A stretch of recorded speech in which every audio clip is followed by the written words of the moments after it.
আওয়ামী লীগ তার সকল প্রতিবন্ধকতা জয় করতে পারে। জাতির পিতা বঙ্গবন্ধু শেখ মুজিবুর রহমান স্পষ্টভাবে অসাম্প্রদায়িকতার কথাটি বললেন এবং অসাম্প্রদায়িকতা ধারণ করতে হবে। আওয়ামী লীগ হচ্ছে ৭৫ বছর তার প্রতিষ্ঠা বার্ষিকী উদযাপন করলো। বলা হয়ে থাকে বাংলাদেশের যা কিছু আছে সেটা আওয়ামী লীগের পক্ষে, এবং আওয়ামী লীগ হচ্ছে বাংলা এবং বাঙালির অবিচ্ছেদ্য অংশ। আপনি এটাকে কিভাবে? গত ২৩ জুন আওয়ামী লীগের ৭৫তম প্রতিষ্ঠা বার্ষিকী পালিত হয়েছে। আপনি দেখেছেন যে আমাদের মানুষের একটা ধর্মীয় উৎসব, মুসলমানদের দ্বিতীয় বৃহত্তম ধর্মীয় উৎসব ঈদুল আজহায় আমরা এই ঢাকার মানুষ তাদের গ্রামে ফিরে গিয়েছে। এরপরেই আমাদের প্রতিষ্ঠাবার্ষিকীর প্রোগ্রাম, আমাদের কর্মসূচি ছিল, র্যালি ছিল, এরপরে ছিল ঐতিহাসিক সোহরাওয়ার্দী উদ্যানে সমাবেশ। তা আপনি যদি খেয়াল করেন দেখবেন যে এত বড় একটা উৎসব পালন করতে মানুষ যখন ঢাকা ছেড়েছে, শহর ছেড়েছে, আমরা কেন্দ্রীয় আওয়ামী লীগ কেন্দ্রগতভাবে ঢাকায় কর্মসূচি দিয়েছি। ঠিক ঈদের দুদিন পরে আমাদের সেই কর্মসূচিতে আমাদের নেতাকর্মীদের যে উচ্ছ্বাস, আগ্রহ নিয়ে অংশগ্রহণ, এটাই প্রমাণ করে যে আওয়ামী লীগ একটি তারুণ্যদীপ্ত উদ্দীপনায় ভরপুর একটি রাজনৈতিক সংগঠন এবং এই সংগঠন যে কোনো সময়ে যে কোনো প্রতিবন্ধকতা জয় করে তার আপন পথে হেঁটে যেতে পারে। ৭৫তম এই প্রতিষ্ঠাবার্ষিকী যে মনে করেন আমাদের এই বার্তাটা দিয়েছে, এইটা একটা সময়ে যখন আমাদের এই কর্মসূচি পালিত হয়েছে তার মধ্য দিয়ে আমরা এই বার্তাটা পেয়েছি যে আওয়ামী লীগ তার সকল প্রতিবন্ধকতা জয় করতে পারে। এখন এটা কেন পারে?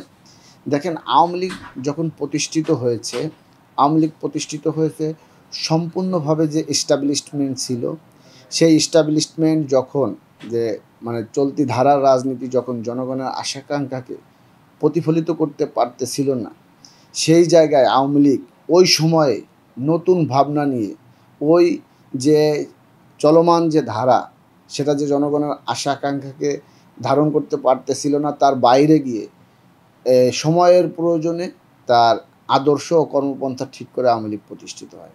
তা আওয়ামী লীগ সর্বদা তার এই আদর্শ কর্মপন্থা ঠিক রেখে তার সামনের দিকে পথ এগিয়েছে। এখন আপনি যেটা বললেন, আওয়ামী লীগ বাঙালির হাজার বছরের যে ব্যর্থতা, বাঙালির যে আরাধ্য স্বপ্নসাদ যে বাঙালি একটা স্বাধীন সার্বভৌম ভূমি হবে, বাঙালির একটা নির্দিষ্ট রাষ্ট্র হবে, তো এই রাষ্ট্রটা বাংলাদেশ অর্জিত হয়েছে বাংলাদেশ আওয়ামী লীগের নেতৃত্বে। জাতির পিতা বঙ্গবন্ধু শেখ মুজিবুর রহমান এই পাকিস্তান রাষ্ট্রের জন্য তিনি আন্দোলন করেছিলেন। তিনি মুসলিম লীগের একজন কর্মী হিসেবে মনে করেছিলেন বা যে আকাঙ্ক্ষা থেকে পাকিস্তান রাষ্ট্রের জন্য আন্দোলন করেছিলেন, সে আকাঙ্ক্ষাটা ছিল পাকিস্তান রাষ্ট্র একটা ন্যায্যতার ভিত্তিতে প্রতিষ্ঠিত রাষ্ট্র হবে, সেখানে কোনো বৈষম্য থাকবে না। কিন্তু এই রাষ্ট্রটি প্রতিষ্ঠার ঠিক পর থেকেই বাঙালির প্রতি তার শাসক গোষ্ঠী বিমাতাসুলভ আচরণ করা শুরু করলো। আমাদের যে সাম্যের যে আকাঙ্ক্ষা, সাম্যের যে স্বপ্ন ছিল, সেটা ভেঙে পড়ল। এই বৈষম্যের বিরুদ্ধে দাঁড়িয়ে বাঙালির যে ঐতিহাসিক সংগ্রাম, স্বাধীনতা সংগ্রামের যে পথ পরিক্রমা, সেই জায়গায় নেতৃত্ব দিলেন জাতির পিতা বঙ্গবন্ধু শেখ মুজিবুর রহমান। আপনি যদি দেখেন দেখতে পাবেন যে বাংলাদেশের স্বাধীনতা, বাংলাদেশ রাষ্ট্র প্রতিষ্ঠা, বাংলাদেশ আওয়ামী লীগ এবং জাতির পিতা বঙ্গবন্ধু শেখ মুজিবুর রহমান, এই কয়টি প্রত্যয় এক ও অভিন্ন এবং একে অপরের পরিপূরক। মানে এই সবগুলো অর্জিত হয়েছে মনে কর এক মানে ফুলের পাপড়ি যেরকম একটা বৃন্তে এসে সকল পাপড়ি এক বৃন্তে মিলিত হয়ে একটা ফুল হয়, ঠিক তেমনিভাবে বাংলাদেশ রাষ্ট্রটি এই আমাদের এই সকল পরিসরে সকল কিছুর সমষ্টি। তাই আমি মনে করি যে বাংলাদেশ আওয়ামী লীগ নির্দিষ্ট নীতি ও আদর্শকে ধারণ করে তার পথ চলেছে এবং এই নির্দিষ্ট নীতি ও আদর্শের প্রতি জনগণের ঝোঁক ছিল বলেই আওয়ামী লীগ গণ আস্থার সংগঠন হিসেবে প্রতিষ্ঠিত হয়ে বাঙালির অধিকার আদায়ের সংগ্রামে পথ চলেছে। আর দ্বিতীয় হচ্ছে যে আওয়ামী লীগকে বহুবার নিশ্চিহ্ন করার ষড়যন্ত্র করা হয়েছে, এরপর দলটি শত প্রতিকূলতা মোকাবেলা করে দাপটের সঙ্গে ঘুরিয়ে দাঁড়িয়েছে এবং সম্মুখে এগিয়ে চলছে। দেখেন, এটা বড় করে দেখা হয় যে আওয়ামী লীগকে বারবার নিশ্চিহ্ন করার ষড়যন্ত্র করা হয়েছে। এটা সবচেয়ে বড় ক্যানভাসে যদি আপনি দেখেন তাহলে দেখবেন যে বাংলাদেশ স্বাধীন হওয়ার পরে 1975 সালের 15ই আগস্ট জাতির পিতা বঙ্গবন্ধু শেখ মুজিবুর রহমানকে হত্যার মধ্য দিয়ে আওয়ামী লীগকে নিশ্চিহ্ন করার মধ্য দিয়ে বাংলাদেশে যে মুক্তিযুদ্ধের চেতনা ও স্বাধীনতার মূল্যবোধ এটাকে ভুলণ্ঠিত এবং নির্বাসিত করা হয়েছে। এটা হলো বড় ক্যানভাসে। কিন্তু দেখেন আওয়ামী লীগ কিন্তু যখন থেকে প্রতিষ্ঠিত হয়েছে তার এই যে ভিতরের যে অন্তর্ঘাত ঘাত প্রতিঘাত এগুলোকে মোকাবেলা করে আওয়ামী লীগ এগিয়ে এসেছে। আপনি যদি দেখবেন যে জাতির পিতা বঙ্গবন্ধু শেখ মুজিবুর রহমান 1949 সালে যখন আওয়ামী লীগ প্রতিষ্ঠিত হয় তিনি তখন তরুণ নেতা, কিন্তু 1953 সালের যে সম্মেলন বা কাউন্সিল সেখানেই কিন্তু দলের একটা অংশের সাথে বিরোধ সৃষ্টি হয়ে গেল যে আমরা কি সাম্প্রদায়িক চরিত্রটা রাখবো নাকি রাখবো না। জাতির পিতা বঙ্গবন্ধু শেখ মুজিবুর রহমান স্পষ্টভাবে অসাম্প্রদায়িকতার কথাটি বললেন এবং অসাম্প্রদায়িকতা ধারণ করতে হবে এবং অসাম্প্রদায়িকতা দলের নীতিতে যোগ করতে হবে। তিনি এই প্রস্তাবটি 1953 সালের কাউন্সিলে তুললেন। যদিও আমাদের ওইখানে যারা সিনিয়র নেতৃবৃন্দ ছিলেন আওয়ামী লীগের তাদের যে কোনো কারণে তাদের অভিজ্ঞতা হোক বা তাদের বোঝাপড়া হোক যে কোনো কারণে ওইটা কিন্তু ওই সময় নীতিতে যোগ করা সম্ভব হয়নি। কিন্তু যুক্তফ্রন্টের নির্বাচন সামনে ছিল, সেই নির্বাচনের ফলাফলে এর উপরে প্রভাব পড়তে পারে এই কারণে বঙ্গবন্ধু শেখ মুজিবুর রহমান এই বিভেদটাকেও আর জোরালো করে তোলেন নাই। কিন্তু তিনি যে অসাম্প্রদায়িকতার নীতিতে বিশ্বাসী এই নির্বাচন হয়ে যাওয়ার পরবর্তী কাউন্সিলে কিন্তু সেটাকে তিনি বাস্তবায়ন করলেন। এরপরে দেখবেন যে সোহরাওয়ার্দী এবং ভাসানীর পন্থী হিসেবে আওয়ামী লীগে একটা বড় বিভেদ তৈরি হলো। সেই বিভেদ নিয়ে ভাসানী আওয়ামী লীগ ছেড়ে গেলেন, নতুন পার্টি গঠন করলেন। মানে আওয়ামী লীগকে দুর্বল করার একটা প্রচেষ্টা হলো। কিন্তু জাতিপিতা বঙ্গবন্ধু শেখ মুজিবুর রহমান ভাসানীর মতো অভিজ্ঞতা সম্পন্ন মুরব্বী নেতা আওয়ামী লীগকে ছেড়ে গেলেও তিনি আওয়ামী লীগের অন্যান্য নেতাকর্মীদের নিয়ে তিনি তার পথ চললেন। এরপরে 1962 সালে মানে হোসেন শহীদ সোহরাওয়ার্দীর আগে আইয়ুব বিরোধী যে এনডিএফটা গঠিত হয়েছিল সে সময়ও কিন্তু আওয়ামী লীগকে একটা ম্লানভাবে দেখা গিয়েছে। কিন্তু হোসেন শহীদ সোহরাওয়ার্দীর মৃত্যুর পরে জাতিপিতা বঙ্গবন্ধু শেখ মুজিবুর রহমান এই এনডিএফ থেকে আওয়ামী লীগকে বের করে আওয়ামী লীগকে একটা স্বতন্ত্র রূপ দিলেন। এরপরে আপনি দেখবেন যে 68তেও এরকম একটা ঘটনা ঘটেছে। 6 দফার ভিত্তিতে আব্দুর রশিদ তর্কবাগীশ আওয়ামী লীগ ছেড়ে গেলেন, পিডিএম গঠিত হলো, এগুলো অহরহ হয়েছে। তার মানে বিষয়টা হলো তাই এতগুলো ভাঙনের পরে এতগুলো চুক্তির পরে তারপরও আওয়ামী লীগের মেইন স্ট্রিমের সাথে আওয়ামী লীগ টিকে গেল এবং মেইন স্ট্রিমের সাথে জনগণ ছিল। তার মানে বোঝাই যায় যে আওয়ামী লীগের নেতা জাতির পিতা বঙ্গবন্ধু শেখ মুজিবুর রহমান ওই সময়ে যে নীতি ও কর্মপন্থা ধারণ করেছিলেন সেগুলোর জনগণের কাছে আবেদন ছিল এবং এই কারণে আওয়ামী লীগের মেইন স্ট্রিম হিসেবে এটা টিকে গেল। এবং যারা চ্যুত হলো তারা পরবর্তীতে তাদের বোধোদয় হয়েছে, অনেকে ফিরে এসেছে। ঠিক এরকম পরম্পরা যদি আমরা দেখি আমরা দেখব যে স্বাধীনতার পরেও এরকম পরম্পরা হয়েছে, যেটা আমি আগেই বলেছিলাম যে বড় ক্যানভাসে এটা হলো 1975 সালের 15ই আগস্ট জাতির পিতা বঙ্গবন্ধু শেখ মুজিবুর রহমানকে হত্যার পরে। এরপরে সামরিক শাসনের বিপক্ষে দাঁড়িয়ে আওয়ামী লীগের যে অধিকার আদায়ের লড়াই সংগ্রাম এইগুলোর যে সব কর্মীরা সবাই এক ছন্দে এগিয়েছে, কিন্তু সকল নেতা যে এক ছন্দে এগিয়েছে তা না। নেতাদের মধ্যে যে দর কষাকষি বা তাদের মধ্যে যে টানাপোড়েন সেটা নিয়েও অনেকে দল ছেড়েছে। এটা 90-এর পরেও হয়েছে। আবার অনেকে দলে ফিরে এসেছে। আওয়ামী লীগ তাদের পূর্ব অভিজ্ঞতার জন্য আওয়ামী লীগ তাদেরকে দলে নিয়েছে। এরপরে দেখবেন যে এই সামরিক স্বৈরশাসনের বিরুদ্ধে দাঁড়িয়ে যে লড়াই সংগ্রাম এই ধারাটা প্রতিষ্ঠা করেছে বঙ্গবন্ধু কন্যা জননেত্রী দেশরত্ন শেখ হাসিনা। 1975 সালের 15ই আগস্ট তিনি বিদেশ থাকার কারণে বঙ্গবন্ধুর 2 কন্যা জননেত্রী দেশরত্ন শেখ হাসিনা এবং বঙ্গবন্ধু কন্যা শেখ রেহানা বিদেশ থাকার কারণে তারা ভাগ্যক্রমে বেঁচে যান। যে 1975 সালের কালো রাত্রিতে যে নৃশংসতম এবং জঘন্যতম হত্যাকাণ্ডের মধ্য দিয়ে জাতির পিতাকে হত্যা করা হয়, তারা ভাগ্যক্রমে সেখান থেকে বেঁচে যান।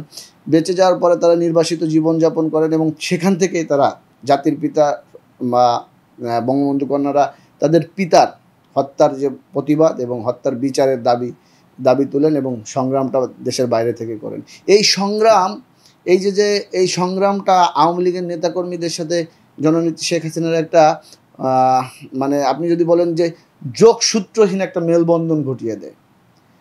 যে যোগসূত্রহীন যে মেলবন্ধনটা ঘটায় সেই মেলবন্ধনের কারণে 1981 সালে যে কাউন্সিল হয় সেই কাউন্সিলে জননেত্রী শেখ হাসিনা অনুপস্থিত থাকা সত্ত্বেও আওয়ামী লীগের নেতাকর্মীরা দলের প্রয়োজনে, দেশের প্রয়োজনে সামরিক স্বৈরাচারের বিরুদ্ধে যে গণতান্ত্রিক আন্দোলন হবে তার ধারক হবে কে সেই প্রশ্নে তারা একক নেতৃত্ব হিসেবে জননেত্রী শেখ হাসিনাকে বেছে নেন এবং জননেত্রী শেখ হাসিনাকে দলের সভাপতির দায়িত্ব দেন। এরপরে এই যে আন্দোলন সংগ্রাম, গণতান্ত্রিক অধিকার আদায়ের সংগ্রাম, স্বৈর শাসনের বিরুদ্ধে দেশকে গণতন্ত্রের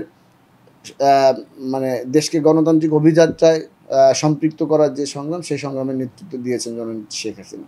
জননেত্রী শেখ হাসিনা যখন দেশে ফিরেছেন, তিনি একদিকে যেরকম আন্দোলন সংগ্রাম করেছেন, আবার আওয়ামী লীগ দেখবেন একটা দল, আওয়ামী লীগ কিন্তু প্র্যাকটিক্যাল একটা দল। আওয়ামী লীগ একই সাথে আইডিওলজি যেমন ধারণ করে, আবার আওয়ামী লীগ প্র্যাকটিক্যালি সেটাকে ইমপ্লিমেন্ট করতে চায়। তাই এই কারণে আওয়ামী লীগ কিন্তু বিশ্বাস করে যে ক্ষমতা আইডিওলজি প্রতিষ্ঠার অন্যতম একটা অনুষঙ্গ।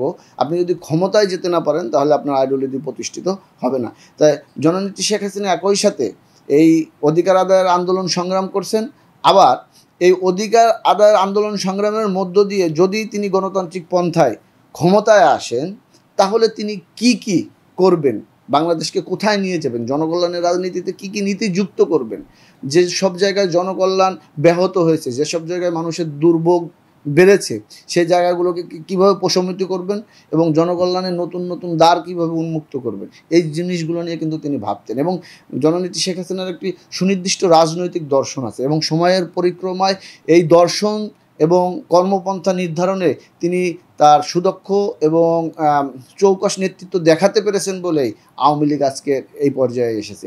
আপনি যদি দেখবেন যে সময়ের পরিক্রমায় আওয়ামী লীগ তার কর্মপন্থা নির্ধারণ করেছে এবং 1996 সালে আওয়ামী লীগ যখন ক্ষমতায় আসে, দেশ খাদ্যে ঘাটতি ছিল, সেটা খাদ্য উদ্বৃত্তের দেশে পরিণত হয়েছে। দ্রব্যমূল্যের ঊর্ধ্বগতি ছিল, সেই মূল্যস্ফীতি কমিয়ে, আজকে যে মূল্যস্ফীতির কথা বলা হয়, 96 সালে আওয়ামী লীগ সেই মূল্যস্ফীতি কমিয়ে 2-এর নিচে 1.6% নিয়ে আসছিল। তারপরে এই যে আজকে সামাজিক নিরাপত্তা বেষ্টনী, জনকল্যাণের রাজনীতি, বাংলাদেশের মতো একটা তৃতীয় বিশ্বের দেশে এ ধরনের ওয়েলফেয়ার ব্যবস্থা, সোশ্যাল ওয়েলফেয়ার ব্যবস্থা গ্রহণ করা হবে এবং সোশ্যাল সেফটি নেট থাকবে, এটা জননেত্রী শেখ হাসিনার মস্তিষ্ক প্রসূত। প্রান্তিক জনগোষ্ঠীর জন্য চিকিৎসা সেবা পৌঁছে দেওয়া, কমিউনিটি ক্লিনিক সার্ভিস, এটা জননেত্রী শেখ হাসিনার মস্তিষ্ক প্রসূত। এরপরে তো বাংলাদেশের যখন বাংলাদেশকে তিনি একটা জায়গায় নিয়ে গেলেন, তারপরে আর একটা নির্বাচন, সেই নির্বাচনে তিনি যে সাংবিধানিক বিধান অনুযায়ী তত্ত্বাবধায়ক সরকারের হাতে ক্ষমতা তিনি হস্তান্তর করে তিনি একটা গণতান্ত্রিক প্রথম, বাংলাদেশ আওয়ামী লীগের প্রথম কোনো সরকার তার পূর্ণ মেয়াদ পার করলো এবং সাংবিধানিক বিধিমতে ক্ষমতা হস্তান্তর করলো। কিন্তু 2001 সালের নির্বাচনে সূক্ষ্ম কারচুপির মধ্য দিয়ে এটা অনেকে মনে করে যে এটা শুধুমাত্র পলিটিক্যাল বয়ান, যে এই সূক্ষ্ম কারচুপিটা, কিন্তু আপনি যদি নির্বাচনের আগে ও পরে এর পূর্বাপর যদি দেখেন, আপনি সুস্পষ্টভাবে দেখতে পাবেন। জননেত্রী শেখ হাসিনা তত্ত্বাবধায়ক সরকারের প্রধান শপথ অনুষ্ঠান থেকে বাসায় এসে দেখলেন গ্যাসের লাইন নাই, বিদ্যুতের লাইন নাই, সব কিছু কেটে দেওয়া হলো, 13 জন সচিবকে বদলি করা হলো, ডিসিএসপি বদলি করা হলো এবং আমলা, সামরিক বেসামরিক প্রশাসনের লোকজন আওয়ামী লীগের নেতাকর্মীর প্রতি যে বিমাতা সুলভ আচরণ করলো এবং ভোটের দিন আওয়ামী লীগের নেতাকর্মীদের ভোট কেন্দ্রে যাওয়ায় যে ব্যাহত করা, এটা যদি আপনি দেখবেন যে আওয়ামী লীগের ভোটের পার্সেন্টেজ কিন্তু বিএনপির চাইতে কম নয়। বিএনপি 40.9% ভোট পেয়েছে, আওয়ামী লীগ ভোট পেয়েছে 40.13%। তার মানে ভোটের পার্সেন্টেজ সমান। তার এটাই সূক্ষ্ম কারচুপি যে দুটা দল একে অপরের নেকে ভোট পাওয়ার পরও তাদের আসন বিন্যাসের এই পার্থক্য। এরপরে দেখবেন এই পার্থক্যটা আপনি যখন আগে নির্বাচনের পরে যে দেখবেন যে সরকার, বিএনপি জামাত জোট সরকার যারা ইনকামবেন্ট হলেন, ইনকামবেন্ট হওয়ার পর তাদের যে সহিংসতা, তাদের যে প্রতিহিংসা পরায়ণতা, যারা নৌকায় ভোট দিয়েছে, যারা আওয়ামী লীগ করতো, বিরোধী দলের নেতাকর্মীদের উপর, সংখ্যালঘুদের উপর নির্যাতন, এমনকি মুসলিম জনগোষ্ঠী যারা নৌকায় ভোট দিয়েছে তাদের ক্ষেত্রেও দেখা গেছে যে মুসল্লির দাড়ি টিনে ছেড়ে ফেলা হয়েছে। তাই এই ধরনের প্রতিহিংসা পরায়ণতা যখন নির্বাচনের পরে হয়, তখনই বোঝা যায় যে তাদের একটা যোগসূত্র নিয়ে তার প্ল্যান করে আগাচ্ছিল এবং একই সাথে বিরোধী দল নির্মূল, আওয়ামী লীগকে নির্মূল এবং বাংলাদেশের অবস্থা তারা একটা খাদের কিনারায় নিয়ে গিয়েছিল, উগ্র জঙ্গিবাদ, দুর্নীতি, এগুলো লুটপাটের মধ্য দিয়ে। এরপরে বিএনপি যখন আবার তার ঐতিহাসিক প্রেক্ষাপটের জায়গা থেকে সে যখন এই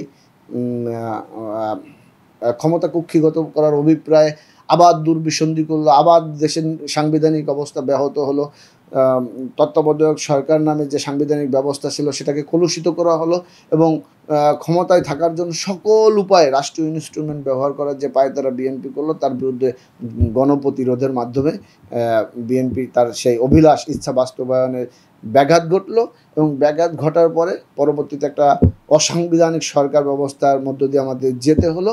তারপরে সেই সরকারও প্রথম দিকে কিছু স্টেপ নিয়ে জন আকাঙ্ক্ষার একটা প্রতিফলন তারা দেখাতে চেয়েছিল, কিন্তু যেহেতু তারা অগণতান্ত্রিকভাবে নির্বাচিত, তারা অসাংবিধানিক, তাদের বৈধতা ছিল না, তাই তারা জনগণের আকাঙ্ক্ষাকেও ধারণ করতে পারেনি। ঠিক অল্প কিছুদিনের মধ্যে তাদের বিরুদ্ধে একটা জনরোষ দেখা দিল। সেই জনরোষের মধ্য দিয়ে তারা নির্বাচন দিতে বাধ্য হলো এবং সেই নির্বাচনে যখন আওয়ামী লীগ ক্ষমতায় আসার ঠিক আগে আওয়ামী লীগ যে ইশতেহারটা দিল, সেই ইশতেহারের স্লোগান ছিল দিন বদলের সনদ, এবং তার মধ্যে ছিল ডিজিটাল বাংলাদেশের যে রূপকল্প 2021। এই দিন বদলের সনদ এটা মনে করেন এই একদিনে কিন্তু এই ইশতেহারটা আসে না। এই ইশতেহারটা ওই যে অসাংবিধানিক তত্ত্বাবধায়ক সরকার বঙ্গবন্ধু গণজননেত্রী শেখ হাসিনাকে সাবজেলে বন্দি করে রাখলেন, কারান্তরীণ করে রাখলেন। শেখ হাসিনা বন্দী হলেন, কিন্তু শেখ হাসিনার বুদ্ধি, চিন্তা এগুলো তো আর বন্দী হলো না। তিনি ওইখানে বসে দেশের জনগণের কল্যাণে তার নতুন দিনে নতুন চিন্তাকে নবায়ন করলেন এবং তিনি নতুনভাবে রাজনৈতিক দর্শন নিয়ে আসলেন। সেই রাজনৈতিক দর্শনের প্রতিফলন ছিল হলো ওই দিন বদলের সনদ ইশতেহারে, এবং তার মধ্য দিয়ে আমরা ডিজিটাল বাংলাদেশের রূপকল্প দেখতে পেলাম। তারপরে তো গত 15 বছর গণতান্ত্রিক ধারাবাহিকতায় বাংলাদেশ এগিয়ে গেছে। বাংলাদেশের অর্থনৈতিক উন্নয়ন, বাংলাদেশের আর্থসামাজিক উন্নয়ন এগুলো দৃশ্যমান। বিশ্বসভায় বাংলাদেশ উন্নয়নের রোল মডেল হিসেবে মানে স্বীকৃত হয়েছে। বিশ্বের অনেক নেতৃবৃন্দ বাংলাদেশের এই উন্নয়ন অগ্রগতি নিয়ে বিস্ময় প্রকাশ করেছে। অভূতপূর্ব সাফল্য বাংলাদেশ অর্জন করেছে, এবং শেখ হাসিনার রাজনৈতিক দর্শন এবং তার কর্মপন্থার মধ্য দিয়ে বাংলাদেশ আজ একটা আত্মমর্যাদাশীল রাষ্ট্র হিসেবে বিশ্বে স্থান করে নিচ্ছে। এই সকল কিছুই আওয়ামী লীগের নেতাকর্মীদের অকুণ্ঠ সমর্থন জননেত্রী শেখ হাসিনার প্রতি ছিল। আওয়ামী লীগের নেতাকর্মীরা আওয়ামী লীগের নীতি ও আদর্শকে ধারণ করে জনগণের কাছে গিয়ে আওয়ামী লীগের নীতি আদর্শের কথা বলেছে, জননেত্রী শেখ হাসিনার কর্মপন্থার কথা বলেছে। জননেত্রী শেখ হাসিনা দেশের জনগণের অনুভূতিকে কীভাবে ধারণ করে সে কথা যখন ব্যক্ত করে, তখন দেশের জনগণ আওয়ামী লীগের প্রতি এখনও তাদের সেই আদি নিখাত ভালোবাসার পরিস্ফুটন প্রস্ফুটিত করে। তাই সেই জনগণের ভালোবাসা, নিখাত ভালোবাসা, আদি সহানুভূতি নিয়েই আওয়ামী লীগ তার পথ চলতেছে, এবং আওয়ামী লীগ তার একেবারে সব সময়ের মতোই সময়কে ধারণ করে সে তার বলীয়ান হয়ে পথ চলে যাচ্ছে।